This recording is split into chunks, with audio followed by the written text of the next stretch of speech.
आप सबको मेरी होटल के पैसे बचाने वाली रेसिपीज़ बहुत पसंद आ रही है, तो मैंने कहा चलो आपको एक और बढ़िया रेसिपी देती हूँ, जिससे वाक़ई आपके होटल के पैसे बच जाएँगे। और अगर आप बाज़ार का खाने के शौकीन हैं, रेस्टोरेंट में जाके बढ़िया-बढ़िया मेरी तरह फूडी हैं, तो आपको ये रेसिपी बहुत पसंद आने वाली है। Hello friends, welcome to my channel easy and tasty. तो चलिए बढ़िया सी रेसिपी शुरू करते हैं। लेकिन ये रेसिपी बिल्कुल नई है, आप इसका नाम ज़रूर सुझाएँ। वैसे जो मैंने सोचा है ना, मैंने सोचा इसका केसर मलाई कोफ्ता। ये देखिए क्या लाजवाब रेसिपी बनके तैयार हुई है और इतने फिलिंग वाले कोफ्ते बने हैं और पूरी डिटेल में समझाऊंगी।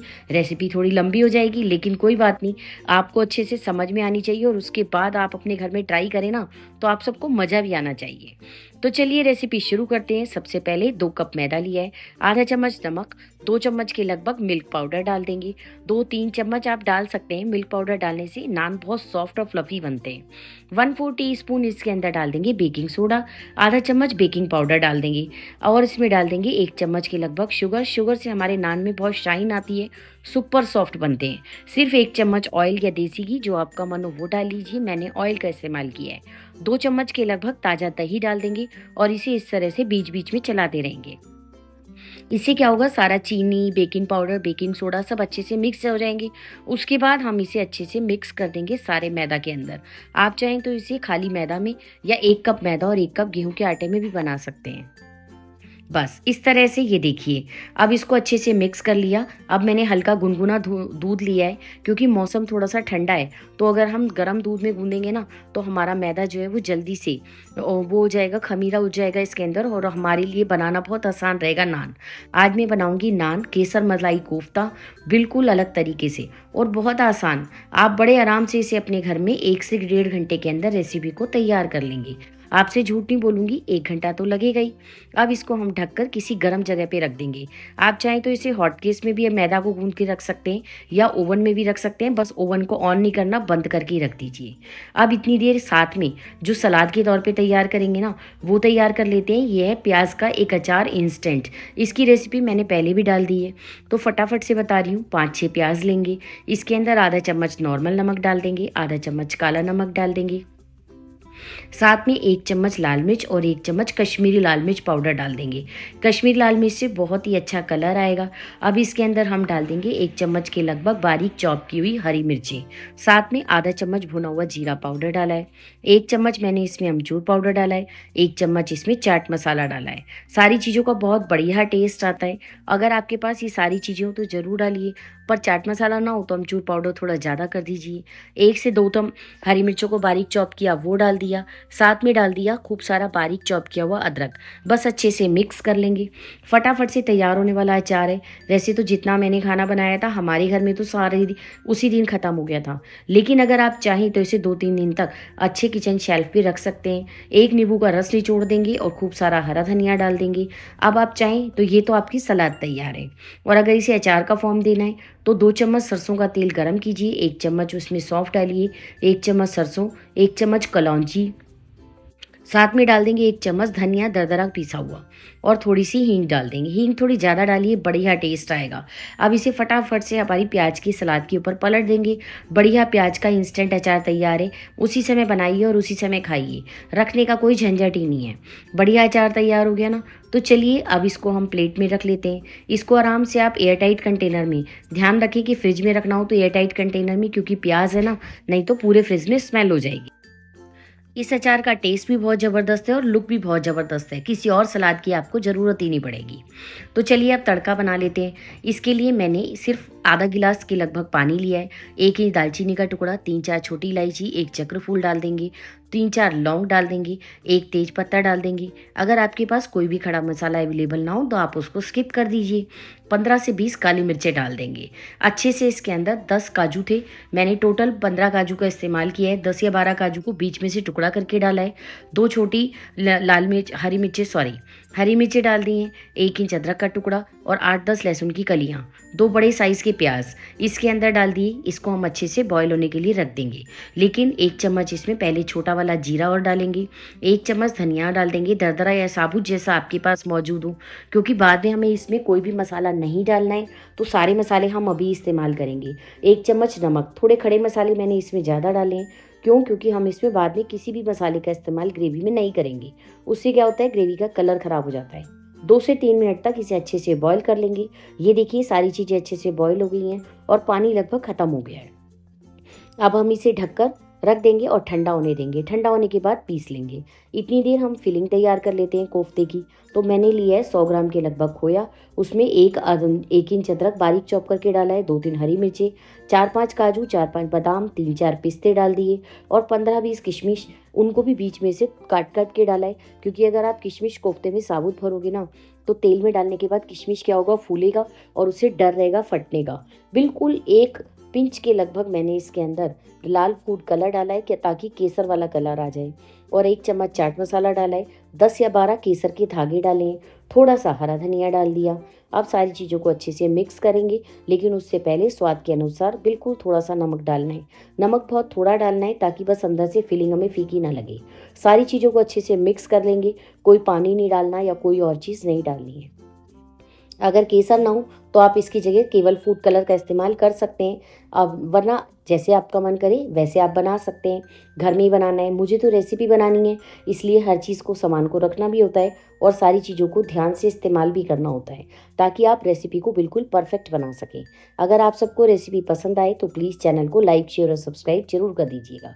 टोटल इतनी फिलिंग के अंदर मेरे 13 कोफ्ते बन के तैयार होंगे, तो इसलिए मैंने क्या करा, इसकी बराबर बराबर छोटी छोटी गोलियाँ पहले ही बना के तैयार कर ली। इस तरह से गुलाब जामुन की आपका ये गोलियाँ या अंदर जो फिलिंग होती है, फिलिंग की अगर आप बॉल बना लो ना, तो फिलिंग बनाने में आसान होती है और साथ में बहुत बढ़िया भी बनती है। अब मैंने 3 उबले हुए आलू लिए हैं मीडियम साइज़ के, उनको अच्छे से ग्रेट कर लिया। कोशिश करें कि बारीक वाले ग्रेटर से ग्रेट करें। 200 ग्राम के लगभग पनीर है, उसको भी ग्रेट कर लिया।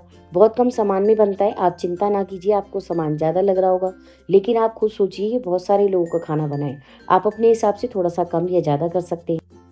जितना मैंने खाना तैयार किया है उतना 6 से 7 जनों के लिए काफ़ी है। आप अपने हिसाब से कम या ज़्यादा सामान ले सकते हैं। सामान का सारा डिस्क्रिप्शन मैं डिस्क्रिप्शन बॉक्स में लिख दूंगी, पर आप एक बार ये वाली रेसिपी ट्राई ज़रूर कीजिएगा। हमारे घर में सबको बहुत पसंद आई और कोई मेहमान आए थे उनके लिए मैंने बनाई थी, उनको भी बहुत अच्छी लगी। किसी को यकीन ही नहीं हुआ कि ये कोफ्ते, ये नान हमने घर में बनाए हैं, इतने टेस्टी बन के तैयार हुए थे। बस अब सारी फिलिंग में मैंने नमक और धनिया डाल के अच्छे से इसको गूंद लिया।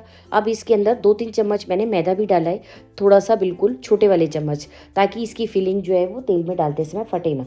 अब इस तरह से एक नींबू के साइज़ की गोली लेंगे, उसमें जो फिलिंग वाली गोलियां हमने तैयार की हैं वो रख देंगे और बड़े बड़े बॉल्स बना के तैयार कर लेंगे। मैंने कोफ्ते थोड़े बड़े साइज़ के बनाए हैं, मुझे अच्छे लगते हैं। अगर आपके यहाँ थोड़े छोटे का साइज़ के कोफ्ते चलते हो तो इसमें 12-13 की बजाय आप 15 कोफ्ते भी बना सकते हैं, लेकिन उससे छोटे ना बनाएं। और आप इनको गोल भी बना सकते हैं और इनको लंबाई में भी बना सकते हैं। मैं आपको दिखाती हूँ कि आप लंबाई में कोफ्ता कितने आराम से और कितनी जल्दी बना सकते हैं। ये देखिए, बस इसको गोल करने के बजाय इस तरह लंबाई की शेप दीजिए। कई कई लोगों को मलाई कोफ्ता या केसर कोफ्ता ये इस तरह से पसंद आता है, लेकिन टेस्ट में लाजवाब रहता है।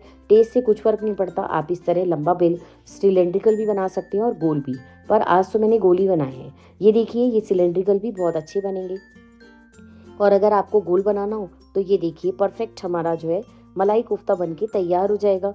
अब सारे कोफ्ते मैंने इसी तरह बनाकर तैयार कर लिए और बहुत शेप एक सार आई है, देखने में भी सब साइज़ की, क्योंकि हमने जो फिलिंग थी ना वो एक सार साइज़ की बनाई थी, इसलिए कोफ्ते भी एक सार बने हैं। अब आपको अगर किसी का डर रहता हो कि ये कोफ्ते जो है तेल में डालने के बाद फट जाएं, तो मैं आपको एक टिप देती हूँ। इसको बिल्कुल 1 चम्मच मैदा लीजिए और इस तरह बिल्कुल हल्के हल्के हाथ से कोट कर दीजिए। उसके बाद आप चाहे इन्हें कितना भी फ्राई कीजिए, ये कोफ्ते बिल्कुल नहीं फटने वाले हैं। अब पहले हम फिर भी रेस को कवर करने के लिए एक कोफ्ते को फ्राई करके देखेंगे, ताकि हमारा कोफ्ता जो है तेल में डालने पर फट तो नहीं रहा। अगर फट रहा होगा तो हम इसके बारे में कुछ और सोचेंगे।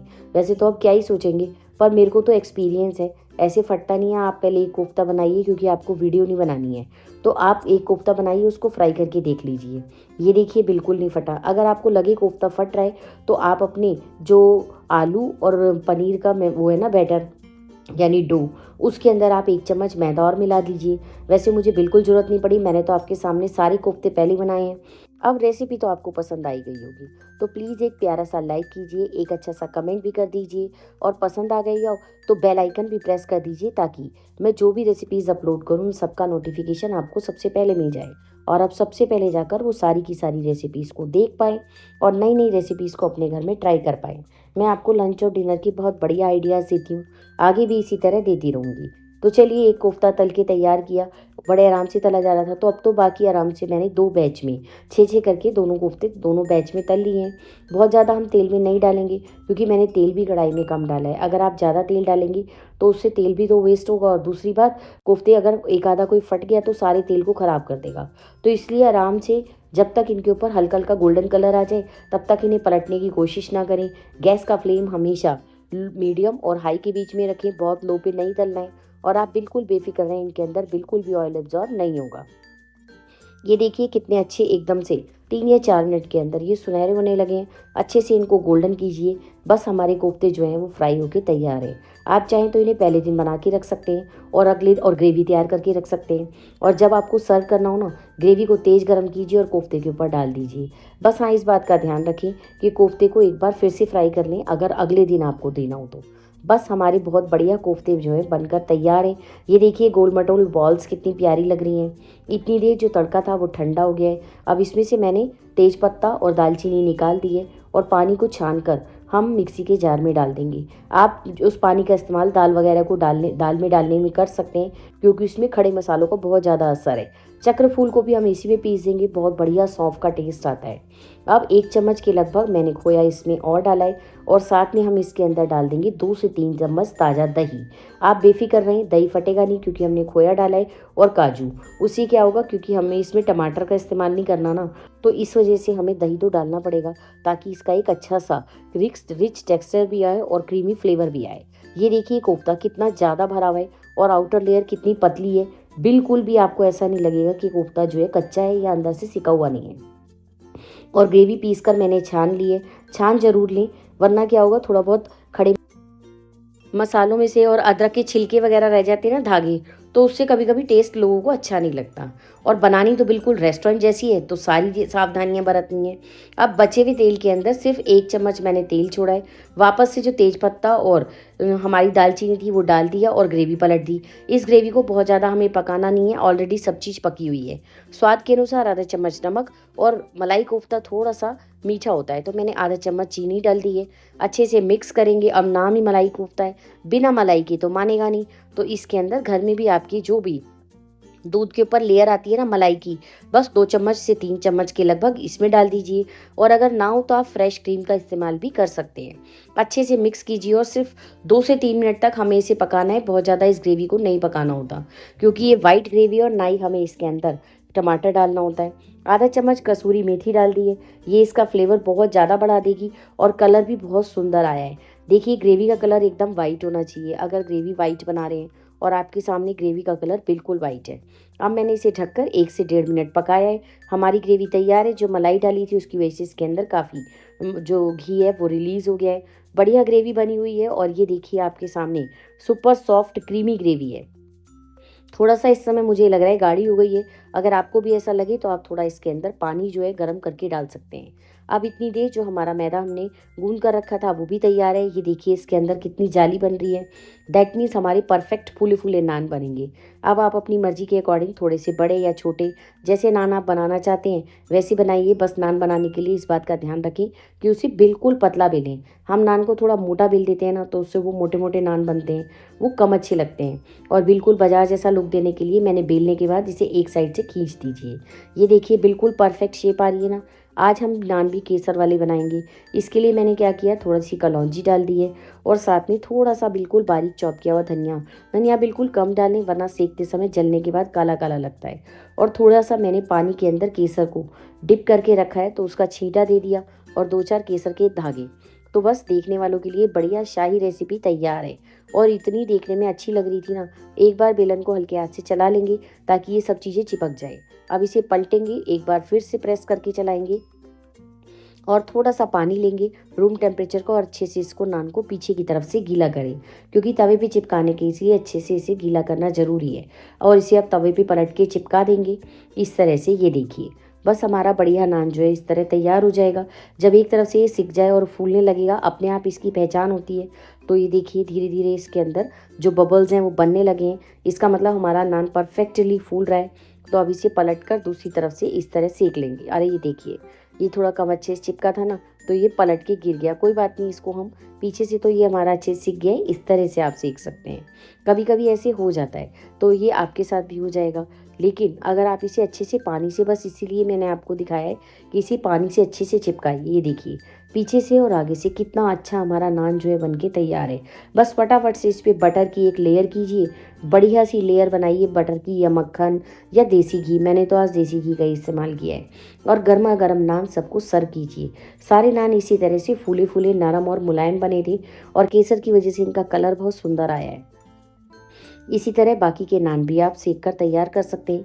ये देखिए ये वाला नान दूसरा जो मैंने बनाया, कितने अच्छे से ये फूल रहा है ना, यही इसकी पहचान है। अब इसे पलट लेंगे। इसे मैंने अच्छे से चिपकाया था तो ये बहुत अच्छे से सिक गया है। तो चलिए सर्व कर लेते हैं। सर्व करने के लिए ये अचार डाला, प्याज वाला, कोफ्ते रखे 2 प्लेट में, उसके ऊपर ये हम ग्रेवी डाल देंगे। ग्रेवी का कलर टेक्सचर आप देखिए, ना गाढ़ी है और ना ही पतली, इसी तरह होनी चाहिए। और ग्रेवी को जब भी सर्व कीजिए जबकि आपको कोफ्ते जब सर्व करने हो तभी ग्रेवी को ऊपर से डालिए, वरना ये कोफ्ते सारी ग्रेवी चूस लेंगे और फिर वो थोड़े ड्राई ड्राई लगेंगे। इसलिए इस ग्रेवी को थोड़ा सा पतला रखा जाता है। और गार्निशिंग के लिए थोड़ा सा मैंने ऊपर से केसर डाल दिया।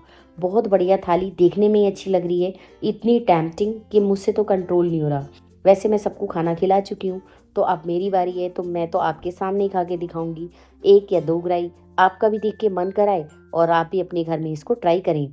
तो मुझे एक बार ज़रूर आके बताइएगा कि आपकी ये रेसिपी कैसी बनी और आपको खाने में कैसी लगी, और मज़ा आया या नहीं। केसर मलाई कोफ्ता बिल्कुल शाही ट्रेंडिंग रेस्टोरेंट वाली रेसिपी, महीने में 1 आध बार तो बनाना बनता ही है। तो चलिए बाय, फिर मिलेंगे नई रेसिपी में। तब तक आप मेरी बाकी की रेसिपीज़ को देखते रहिए। लाइक शेयर और कमेंट जरूर कीजिए।